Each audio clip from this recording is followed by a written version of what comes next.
Basically, if you have prepared questions, you can always type them onto the chat. I will check them along the way. If you do have questions, you just want to listen in, right? That's fine as well. Okay, so it is officially the timing to start the live stream, right? If you are here, hello, welcome, right? I'm going to wait maybe around 30 more seconds before I jump into anything, just to get you settled down and ready. Okay. All right. Hello. All right. I see our first person on the chat.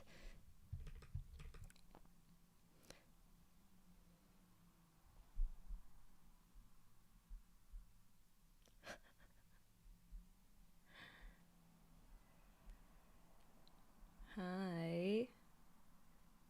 Wow.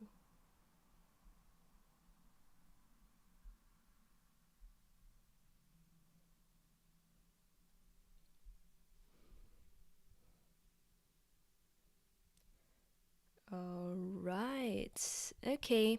So this live stream is to give you an idea of, firstly, my teaching style. Secondly, if since this is also a free live stream, so just kind of like a demonstration of how I teach in general, and also in addition, like what kind of like short questions that you have for business English in particular. So my main focus today is on workplace English, and therefore the theme of the questions follow it as such. Okay, if along the way there are any kinds of technical difficulties, please help me sound out so that I can fix them immediately as well. If you can see my screen, there's also my website and also my Preply. So if you are indeed interested in joining me as a student, you can also check out the links. Okay, so first off, right, we have our list of questions here. I will prioritize any of the questions that come out in the chat. If they get lost along the way, feel free to just remind me again on the chat. All right. Okay, so let's start. So I think a lot of the theme of the questions that I have received have to do with politeness and, to some extent, how you talk to different people, right? So there are two things that I want to focus on. One, right, is about politeness, since it is a general theme here. And secondly, right, when it comes to different stakeholders. So are we talking about speaking to your boss? Sorry, give me a second. Yep. Are we talking about speaking to your boss, your colleagues, right? Clients, right? Even just these three different groups have very different goals when we're talking about communication, right? So I have over here kind of politeness. So how do I chase someone to do? Yep. If you see me looking right, I'm really just looking if there are any questions. Okay. Yep. So if you can see my screen over here, okay, how do I chase someone to do something? So, of course, when we are talking to closer colleagues or friends, there is this notion, this idea that, okay, this person hasn't been keeping up with the timeline. I don't really know what they're doing, right? But I need something from them. But how do I ask it from them without either insulting them accidentally, right? Or in the event that this person is of a maybe higher position than you, it's a bit awkward to chase a higher up for something, even if it is their responsibility. So I have some examples over here, right?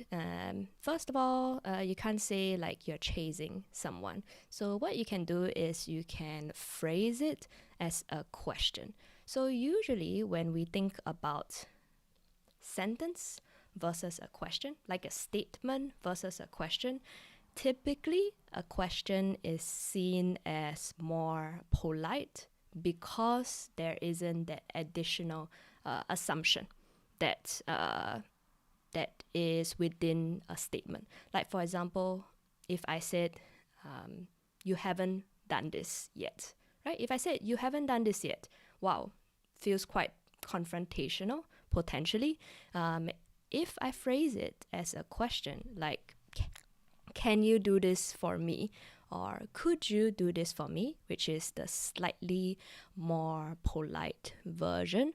Or would you be able to do this for me? Which is similarly polite as could, right? This type of phrasing, even though you are, of course, looking for a yes answer, right? It encourages or opens the other person up to a less confrontational kind of questioning, right?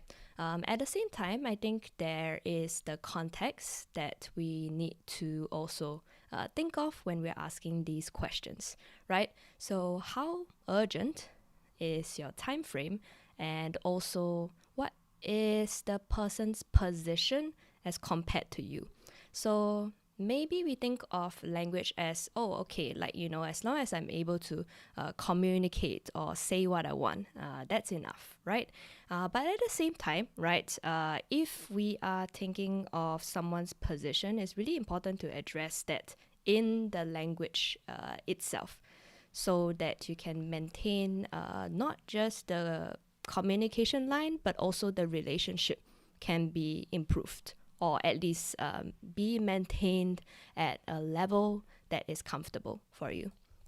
So in terms of, let's say, time frame, you can always include it in your request, or rather it is a good idea to include it in your request if you are chasing someone, right? So it could be in the form of a follow-up question. So if my first question is, would you be able to do this for me? The person says yes, but you don't have any definite kind of answer as to, okay, this person is able, like this person has the ability to do it, but is there any timeline we are working with? So give a concrete timeline. Would it be possible to complete it by Friday? And you can expect kind of a yes or no answer. And if the answer is a no, the person is expected to give an alternate timeline. So it kind of puts the ball in the other person's court, so that they can also, there's a kind of mutual communication here, rather than it seeming like you are just purely asking them to do something in a one-sided kind of way. Okay, right. Hello to people who are in the chat. Okay. So I will address the new questions in a bit after I'm done with this part.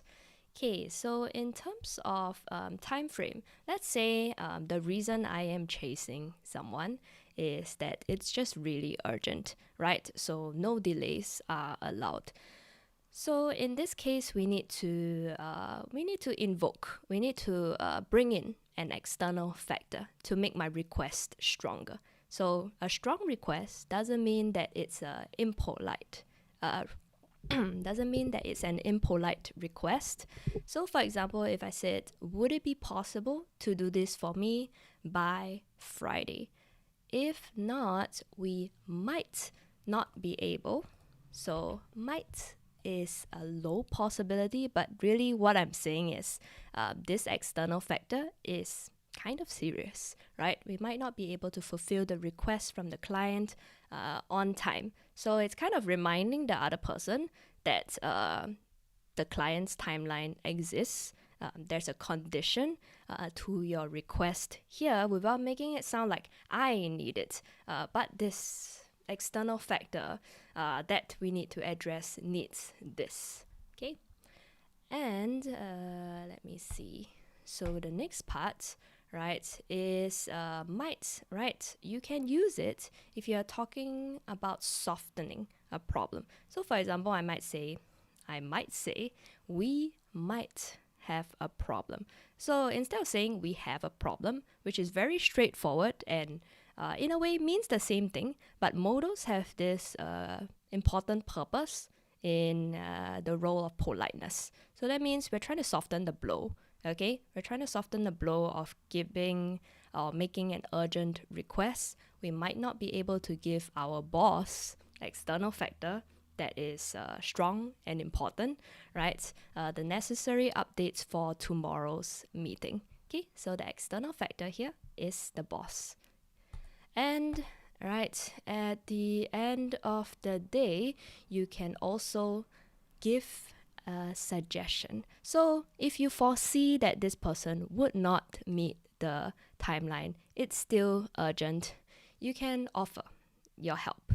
Okay, so not help as in help the person do the work, but potentially give some advice on the next steps. So this person may feel stuck, right? The deadline feels impossible. You as the kind colleague, right, is trying to give or cut this person some slack. All right, so you give a suggestion and say you could consider, for example, asking for an extension in advance. So saying could plus consider softens the you. Usually if I say you, for example, if I say you are a failure, I mean, of course, failure is a negative verb, but you is also really direct. But you could consider itself softens that aspect. So that's good. Or you can phrase it as a question. Once again, would you consider asking for an extension since blah, blah, blah, right? So these are two ways you can use consider in your request. Okay, and of course, right, there are a lot of other ways of using modal verbs. There are requests, possibilities, advice, obligation. These are just some examples. Let me just zoom in a bit. Could, would, may, might, may, could, should, must, and ought to. So this last part is pretty intense. As a modal verb, it has that very high intensity. So careful with that when you're using it. Okay, if you have any other questions about the use of modals, feel free to ask me to elaborate. Otherwise, let me actually address some questions from the chat right now. Okay, so our question.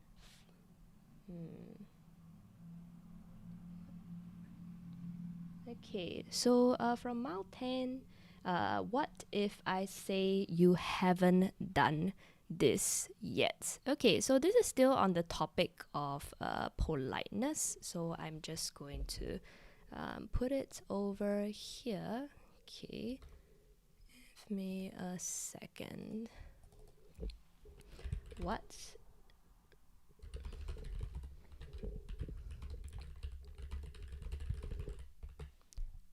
Okay, you haven't done this yet. So this is about chasing someone. So starting with you is, as I have mentioned, a pretty strong kind of starting, right? If this is the first thing you say, it sounds quite confrontational because of the direct you.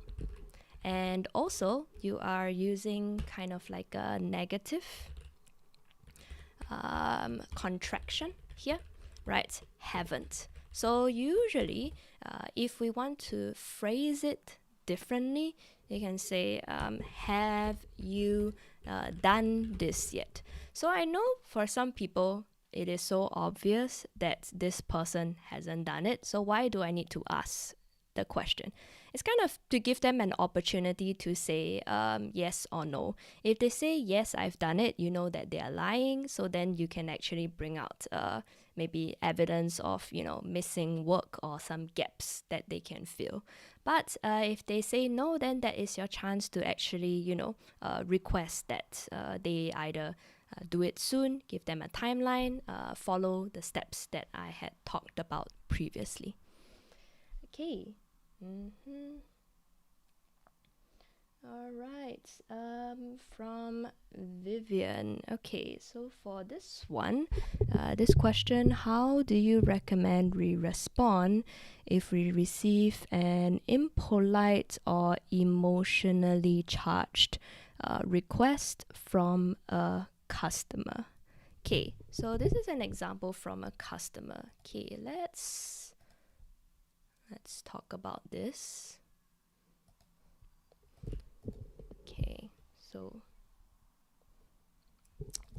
I can actually give an example for this one. So emotionally charged. What does that look like? Okay, for those people on the chat, if you have actually, you have actual like specific examples, like you're quoting from Slack or Teams or text message or an email, right? Feel free to give me these examples or your own, okay? So that I could also analyze them for you. So, emotionally charged. Let's say let's say the person say something like this project looks like it's going downhill. I think it's your fault. Okay, so there's actually no use of the word you in this example, but the tone in itself sounds like an accusation. Okay, so things that are emotionally charged, usually we are talking about certain character flaws or moral failures that we think the other person has. So, like for example, a character flaw, or let's say a comment on their work ethic. Okay, so here this looks like it's going downhill. I can also say this project looks terrible. Okay, or I think your presentation slides are ugly, right? I don't know if anyone, well, I think there are people who will actually say this. Of course, this is an exaggeration, but some variation of a negative kind of adjective, right, together with the actual outcome. So this is actually feedback, right, or an outcome that you have observed, which is not as bad as saying, I think you should work harder. Okay, so if we bring back the use of the modal verb should, which is really intense, okay, high intensity modal verb, right? I'm basically saying I don't really care what kind of reasons you have. I think you have a poor work ethic, and I think it's a character flaw. So that's what we mean by emotionally charged, and how you would want to respond to that, other than with anger, which is valid to feel, is that you can always talk about the outcome, or rather the results of, let's say, okay, so let me give a more concrete example. So let's say we have this accusation. I think your presentation slides are ugly. I think you should work harder. Okay? And in response, there are a few ways you can go about this. Firstly, actually ask a question to clarify. I know the instinct is actually to explain yourself, but if the comment on its own doesn't give you much room for like a logical explanation, and also you may want to know why this person feels that way, even if it feels unjustified, right? You can ask a question to clarify. May I ask what you mean by ugly, right? So, are there specific examples you could point me towards? Okay, so this is basically asking this person to be specific. The thing is that a lot of times when we get feedback or emotionally charged kind of replies, it is entirely possible that the person doesn't have anything specific to go off on. And therefore, by asking a clarifying question, what it helps how it helps your situation is that you are able to either pinpoint a valid feedback point, or this person is just making an assumption, and therefore you can potentially ignore the feedback, right? Or you can just address it in a more relational way rather than a literal way, like, okay, I don't think my presentation slides are ugly, and I think I have worked very hard, because these are all very subjective perspectives, right? Whether you are working really hard or not, right? There can be some evidence on that, but in a workplace, most people think or they feel like they are working hard or working enough. Okay, so you can ask a question to clarify. Okay, so now I'm gonna look back at the chat if if there are further questions on this, let me know.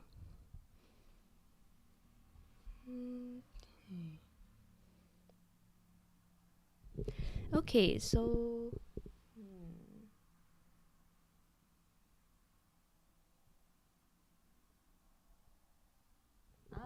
okay, nice question there on chasing someone for multiple things. What would be the best way to phrase it without overwhelming the other party? Is stating it in point form okay? All right, thanks X, Crayon X, for the question. Okay, so let me do a new slide. Let me do a new slide on this. Okay, and this, Yep, this has both to do with being assertive and confident, as well as being polite. So I'm going to park it under both. Okay, so let me just put it here, right?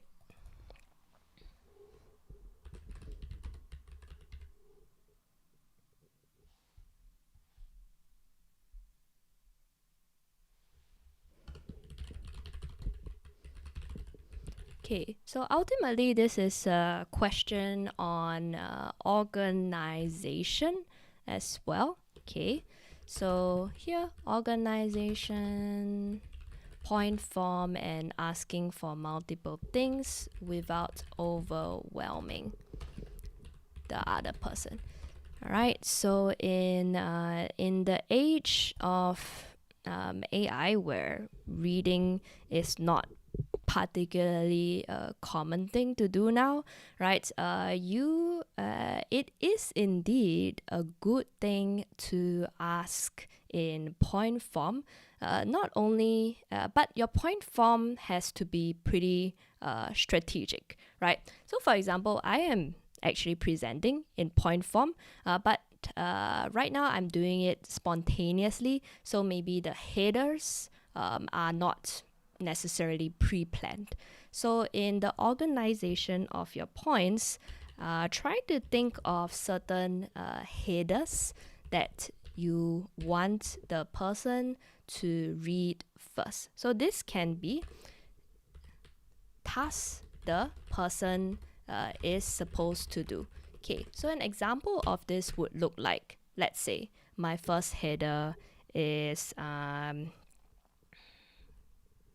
project, let's say, administer a form for the client. Okay, try to keep it short for headers. Okay, headers, because it's just the main idea.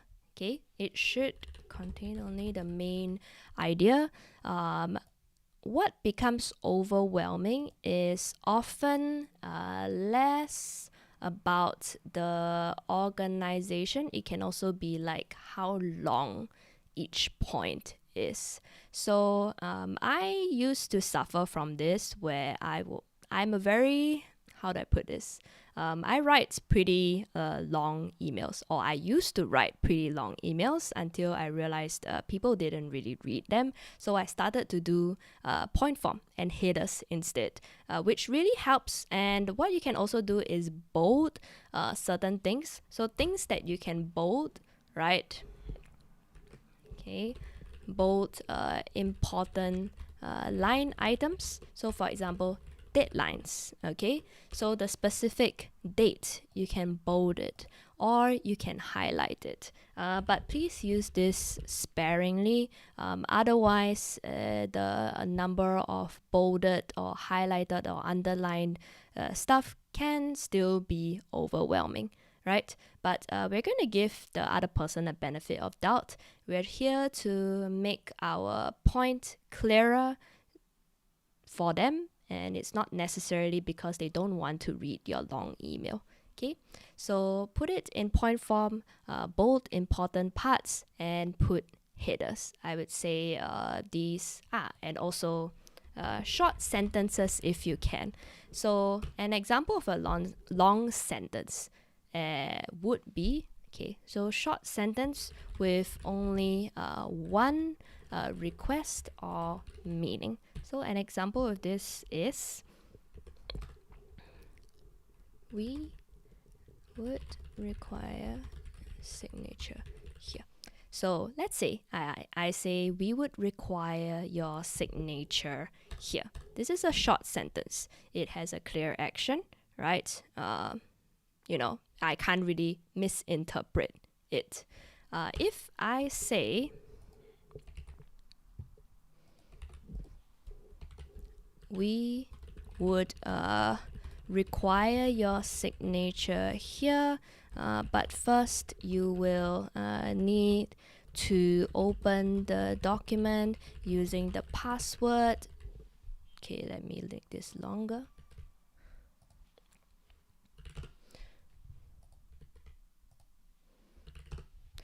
Using the password.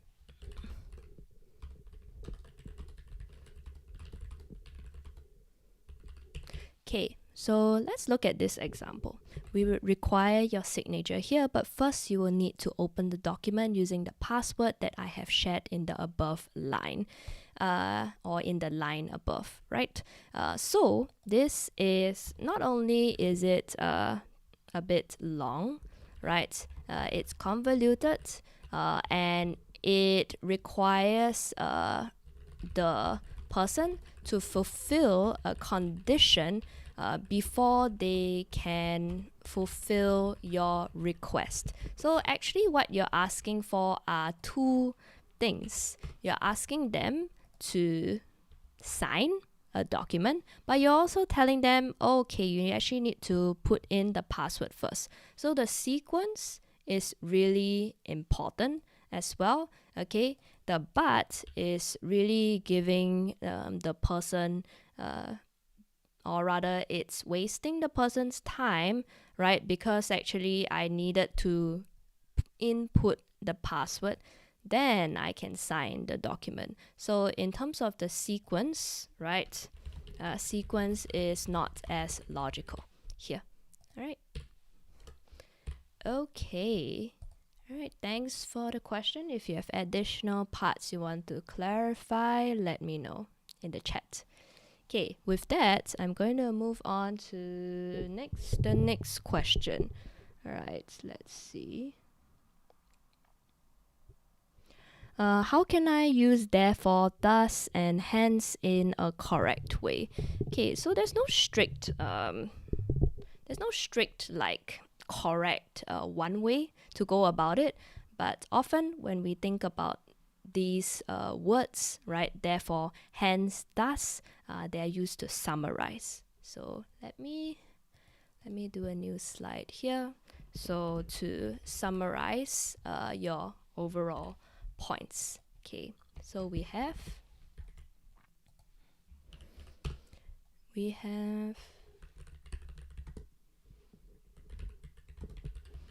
okay, these three. So we can definitely use these three words interchangeably. They are known as connectors. So connectors are, as the word suggests, you connect them from one sentence to another. They are usually used to sum up or reiterate. Reiterate means to repeat a certain an idea, right, that you have introduced. So when you can use it, likely would be during presentations, let's say work updates, right? These are usually places or situations where you are maybe posing a certain problem, solution, giving context, and the connector therefore, thus, or hence reiterates your main point. So let's say my main point that I want people to know is that work from home should be mandatory for all departments, not just the IT department. Let's say this is something I want to present on, okay? And I want to reiterate this. So in my presentation, this is my overall thesis, okay, my main point. But then, how do I say it at the end? So you can, of course, say, therefore, right? I believe that work from home should be mandatory, okay? You can also use therefore, thus, and hence to repeat main points, right? Plus maybe a value add comment that you weren't able to include in your initial presentation. Okay, so let's say, what does that even mean, right? If I say work from home should be mandatory for all departments, not just the IT department, and also I think people would really benefit from having maybe 1 or 2 days where their work arrangement is more flexible, and therefore they can still be productive at home.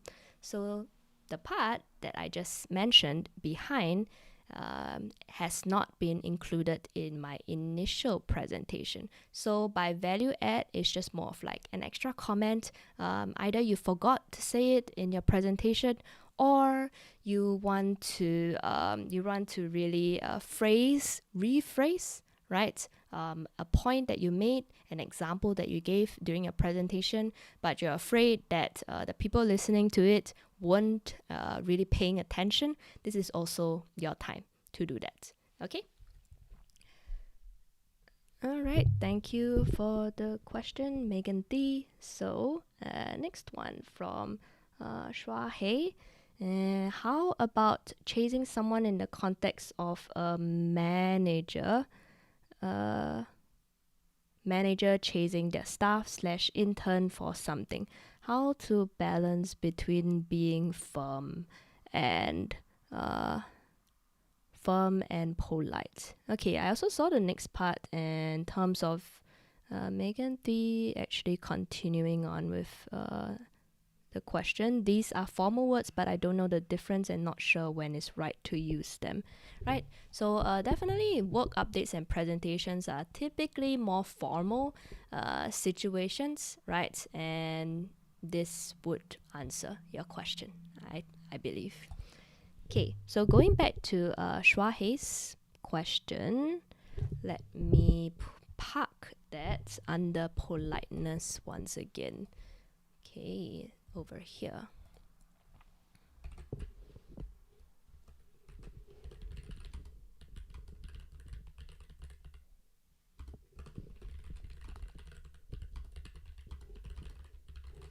Alright, give me a second to drink some water.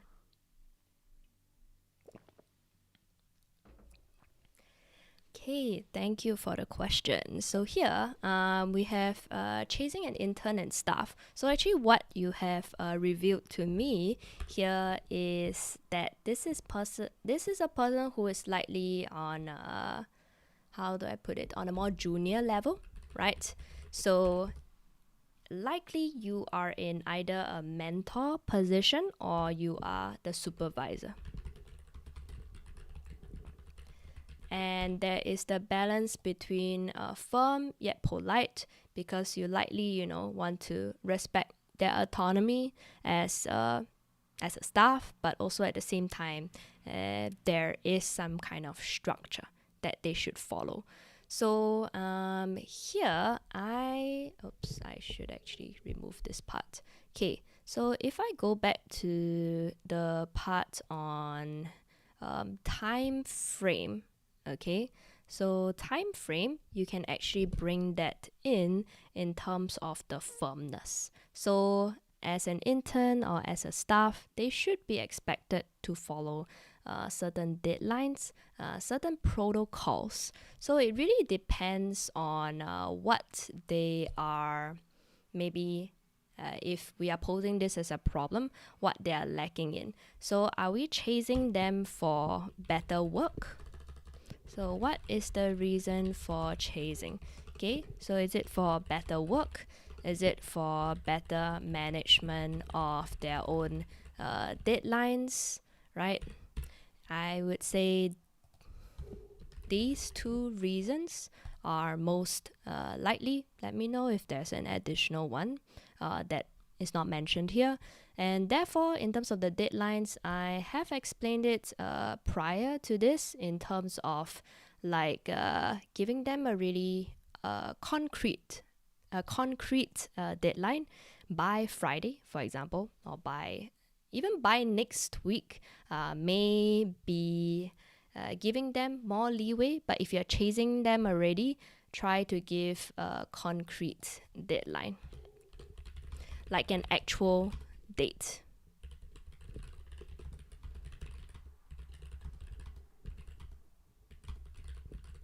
And in terms of work quality, this one is interesting. Like, let's say you're asking for certain revisions, right? That you want them to do. So let's say the first draft is not up to standard. You are chasing them for a revision. They come back with it, but it still feels a bit half-assed. Okay. In this situation, certain scripts you can use is to phrase it as a suggestion, right? Phrase it as a suggestion, right? But also remind them of the company's standards, right? If we phrase it as company standards, sometimes it's better, because if I said this is my standard, it's very much an individual level. Whereas if I phrase it as, okay, these are company standards, protocols, we are both working in the same company, we are trying to align these expectations. So it's better to phrase it as the company that is probably going to look at your better work quality. So therefore, an example of this can be, let's say, would it be possible to amend the slides such that, okay, and then give your suggestion. Okay, I'm gonna delete the bottom part first, okay, so that you can see. Okay, would it be possible to amend the slides such that, and given that the company, right, is requesting, and then talk about internal or external standards from the company or stakeholders. So it's not that the negative feedback is from you necessarily, is that you are not meeting certain standards for your work quality, and I am trying to save you from save you from making a big mistake in front of other more important people, right? So as a mentor, right, chasing a junior level staff, right, having their respect in terms of being someone who can guide them, right, rather than someone who criticizes them, is ideally, I think, a better way to go about it. So that, when they are producing the work you want, it is because of the positive guidance that you are giving. Okay, right. Thanks for this question. Let me look at the chat again.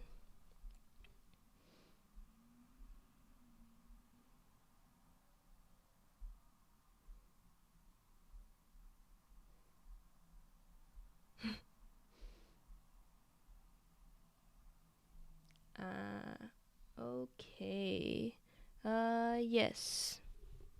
I saw a suggestion on putting a screenshot of the question from the chat. Actually, that's a good idea. Let me see if I can do that. Oh.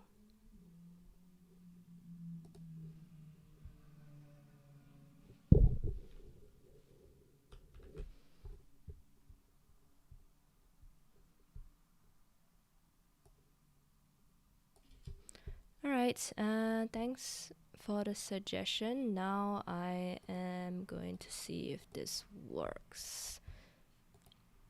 Okay. The next question is actually on speed. All right. Pace of talking. We have our question here. How to clarify when someone is saying saying when they are speaking very fast.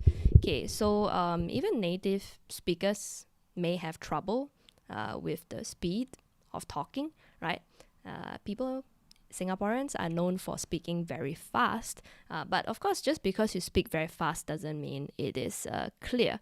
So it may not necessarily be your fault that you can't catch what the other person is saying, but there are some certain, I guess, lifelines that you can use without looking like you are incompetent or you have, poor hearing or you have poor comprehension, right?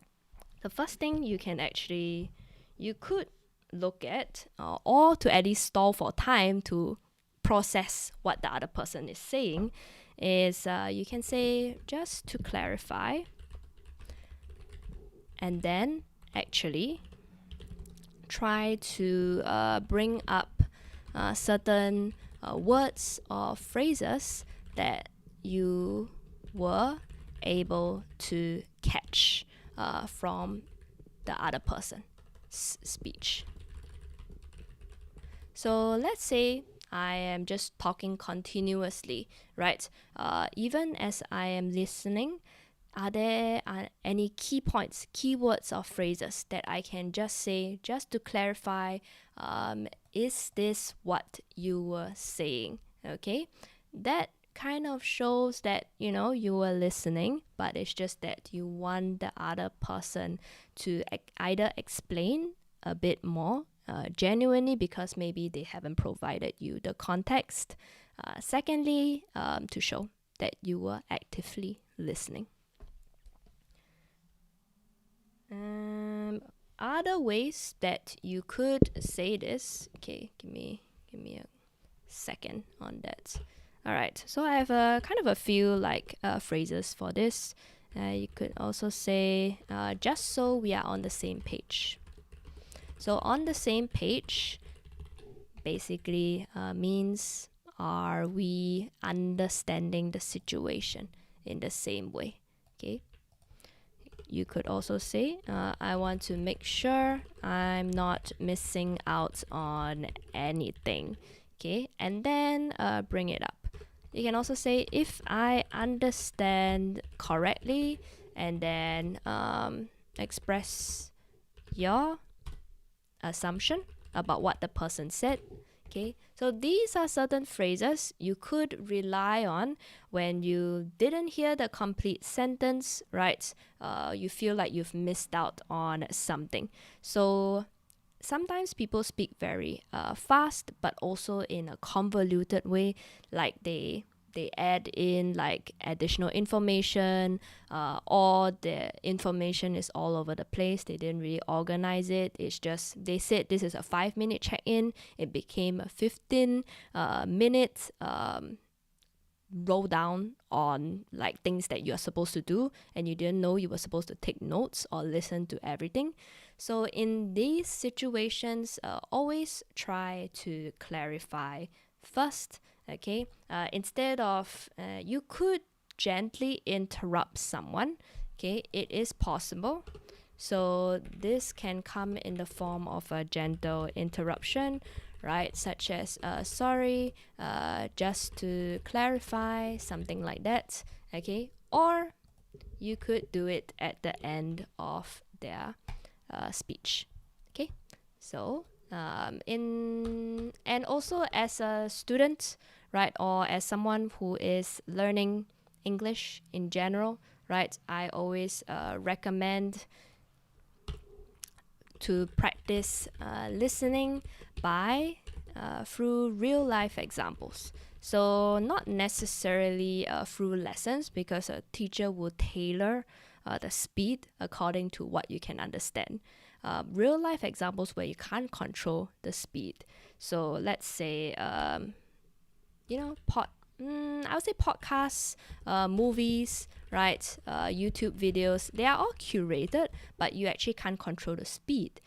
Or rather, you can, but in this listening practice, you should try to listen to the original speed so that you can hear how different people's pace sounds like, and see how much information you're able to get from listening. Okay. You can also just, eavesdrop on people. I'm not saying that you should deliberately try to eavesdrop on confidential information, but listening on other people's conversations, especially if they are conversations out in the open, can be really helpful, because like this is how real people speak, right? In different ways, how they're having conversations. Are you able to catch the gist of their conversation, or are you like completely lost what their main point is? This also probably requires you to have good hearing, right? Or you are seated very near to this person, or these people are speaking very loudly. And definitely crowded restaurants, right? Or open areas are good chances for you to do that.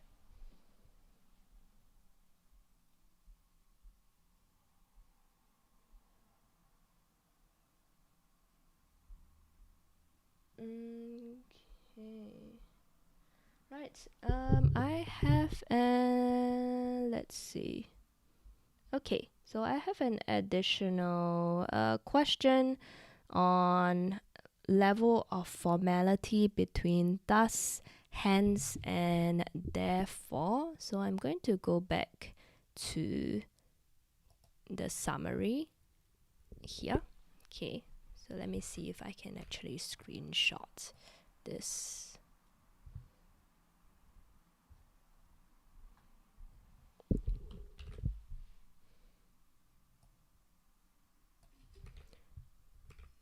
Okay.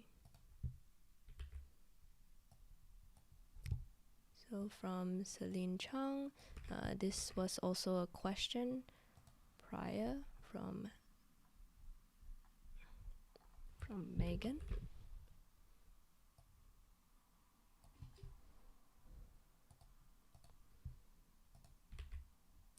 Okay, so let's address the formality part.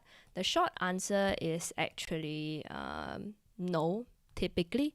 But if I had to rank them on the most formal, therefore is typically seen as the most formal version, right? Thus and hence, just based on the virtue of them being like shorter, right, on a syllable level, right, you will start to see the pattern of when words are longer. Like, let's say I make a word into a noun, right, or the tone and the effect becomes more formal by virtue of that.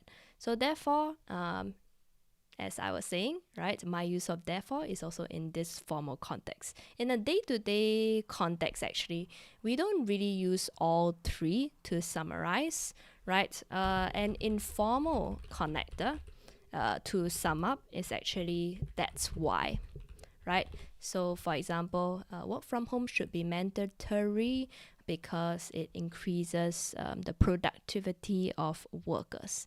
That's why I think blah blah blah. So this is informal. So these are just known to be formal in general. Okay, thanks for the question.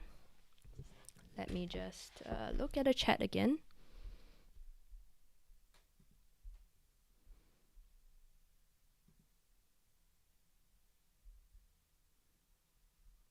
Okay, what is the difference between therefore and so or as a result? Okay, lots of questions on these connectors. So let me just do a new page and screenshot the question.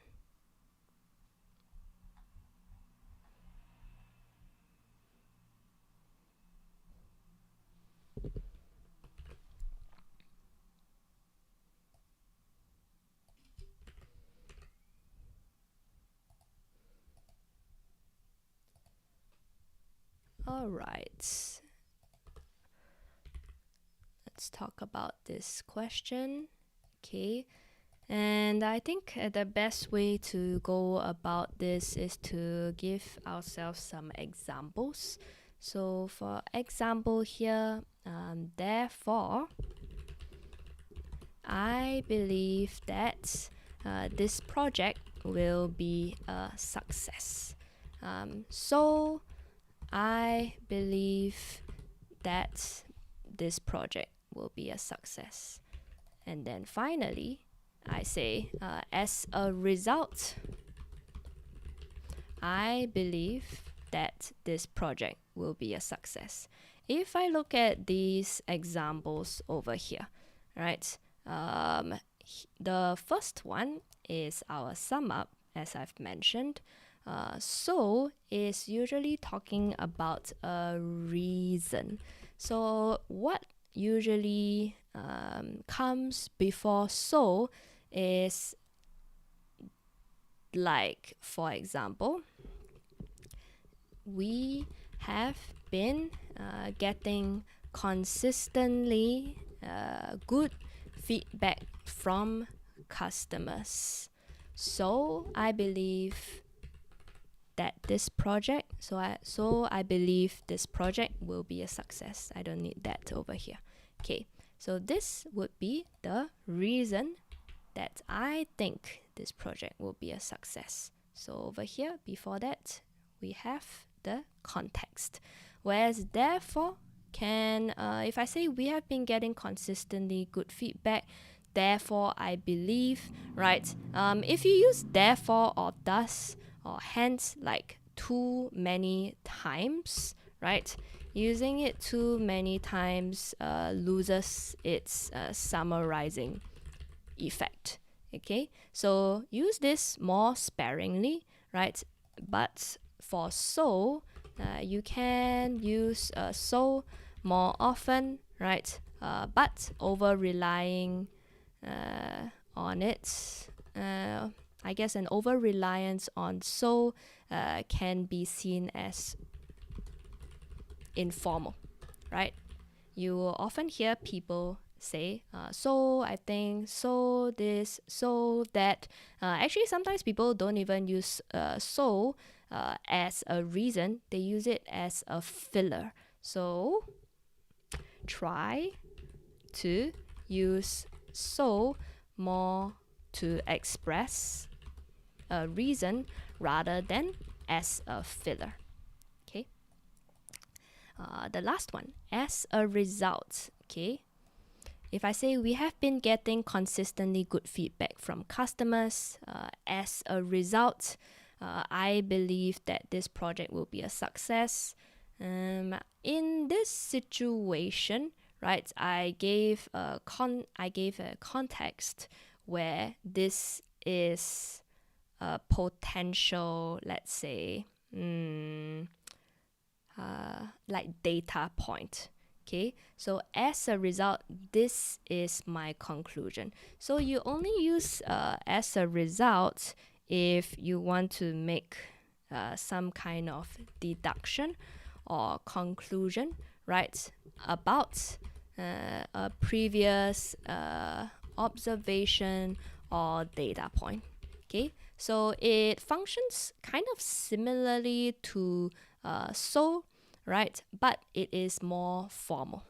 Okay, so for example, I wouldn't really use it in everyday conversations. I wouldn't say there was a traffic jam. As a result, I was late. Okay, I would say there was a traffic jam, so I was late. I'm sorry. Okay, in an everyday conversation or everyday context. Okay, thank you. So let me look at the chat once again. Right. Okay, I think that we are done with the questions on the chat, right? Okay. Right. There's a comment there. I find interviews and stand-up comedy crowd work really helpful for understanding accents. Okay, yeah, I think so. I think so too. So when I was talking about listening to people's speed, right? Let me actually just add that over here, right? Stand-up comedy and also interviews. So interviews, you will learn formality, you will learn organization of information.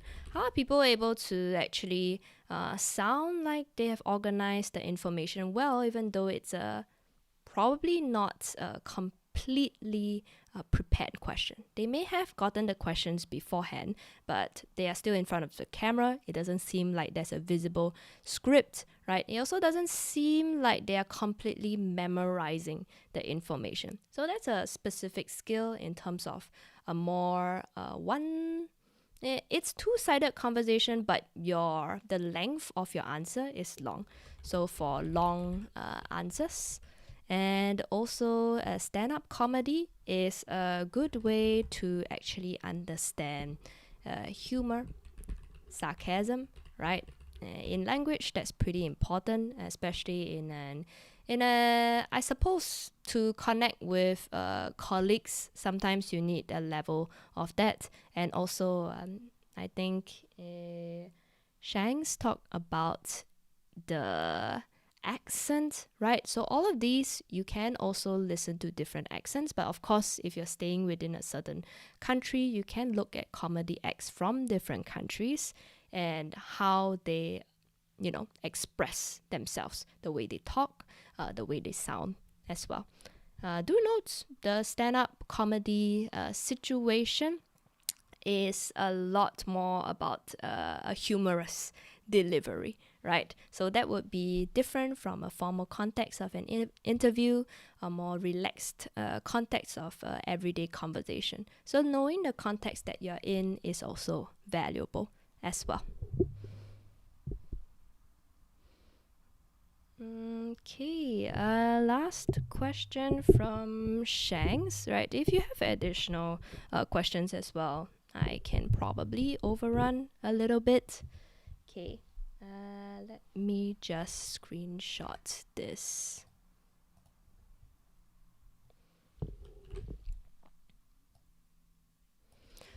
Are there any other ways to say sorry? Okay, so this is about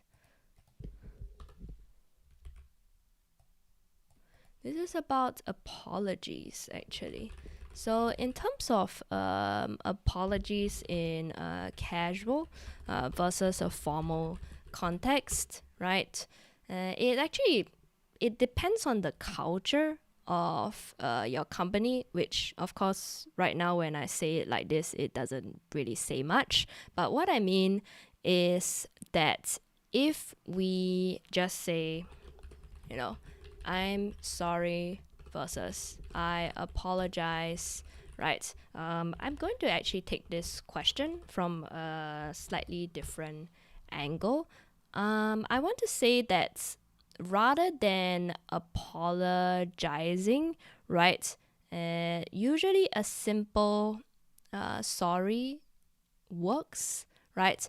There is a thing as over apologizing. So over apologizing typically doesn't resolve the problem, right? Could look victimizing, right? And I really mean this in maybe an everyday conversation. Like, for example, if you're late and you say, I'm sorry, I'm late. Okay, so let's use the example. I'm sorry, I'm late, right? Light-hearted, casual setting. The traffic was like hell, right? Or I can say, the cars were moving at the speed of my, let's say, right, at the speed of my pet tortoise. Okay, forgive me for the metaphor, the simile, right? Here, the cars were moving at the speed of my pet tortoise. Okay, lighthearted, right? It doesn't really reduce your accountability. You can use, figurative language. You can use figurative language to kind of make something feel less serious, right? And you could also give reasons. So a way to say sorry is not just to say sorry, but to also give reasonable reasons to support your apology. So not excuses, right? So we're not saying I'm not wrong because I'm not the one controlling the traffic. You can always talk about it was outside of my control, but I'm sorry that I still, inconvenienced everyone by dragging out the time. I know that we don't want to spend any more time than necessary to be at work, right? You can try humor, right? You can try figurative language. But always acknowledge that you were in the wrong, move on quickly, and support it with a decent reason, if possible, right? Of course, this is more in the setting of with colleagues or your peers, right? When it comes to a formal context, of course, the reason is definitely expected, and also follow up action or promise to, let's say, to make up for your mistake. So, for example, I'm really sorry for extending the time needed for the meeting as I was late, right? In the future, if you have any additional task, or like let's say in the future, I will definitely, right, be on time. I will be the one to prepare the meeting rooms. I'll be the one to take the meeting notes. Okay, so you can have follow-up actions or promises to make up for it. So it is better than just a word apology on its own. Okay, and that's our questions for today. Thank you everyone for coming to today's live stream. Hope you learned something from it. If you have any feedback, you can let me know. And if you are interested, you can visit my website or my profile for more information, as well as reviews from my other students. All right, and that's all I have. Thank you, and bye-bye. Bye.